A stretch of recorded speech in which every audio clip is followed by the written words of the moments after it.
Thank you, Chairman.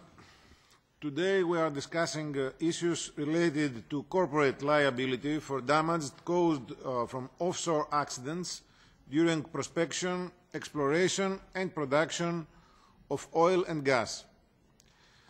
Up to now, Europe has not had any accidents similar in extent and consequences to what happened in April 2010 in the Deepwater Horizon rig in the Gulf of Mexico, but the severity of such accidents' consequences justifies far-reaching precautions. As stated in the Commission's report, 73% of oil and gas production in the European Union comes from North Sea member states, which are already regarded as implementing the most effective offshore safety regimes. In this sense, the harmonization of the regulatory framework is not something new for these countries. However, hopefully, there will be much higher oil and gas production in the future coming from other member states as well, such as Cyprus, where major offshore gas reserves have already been traced. Therefore, the regulatory framework of the directive is important for everybody, as it imposes transparency and establishes the obligation to exchange information on accidents and near accidents, as well as other industry performance indicators and regulators of the sector in terms of accident safety. The Commission's report deals with various issues which arise and are related to the corporate responsibility. First, who is responsible for what sort of damages and losses against what?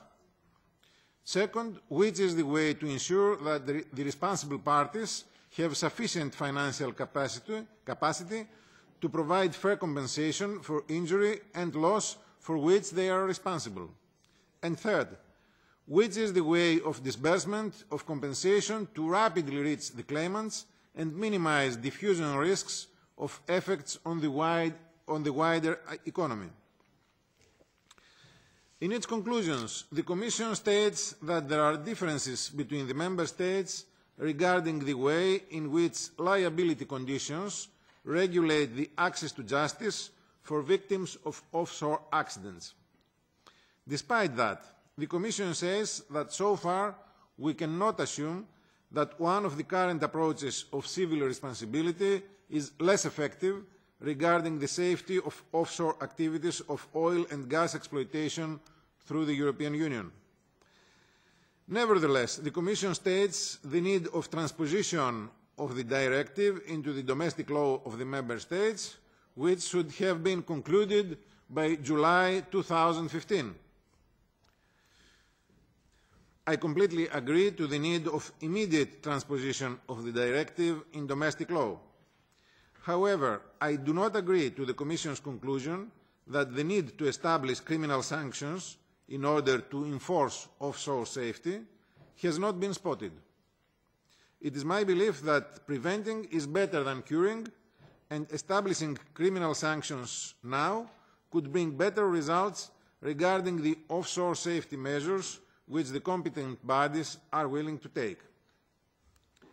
It is necessary to examine alternatives on a European level to improve the available means of financial security and to ensure the direct and suitable handling of compensation claims.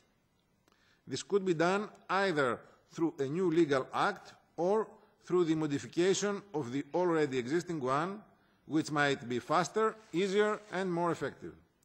What is important is to be ready when needed in order to avoid facing insufficient financial security means. Thank you.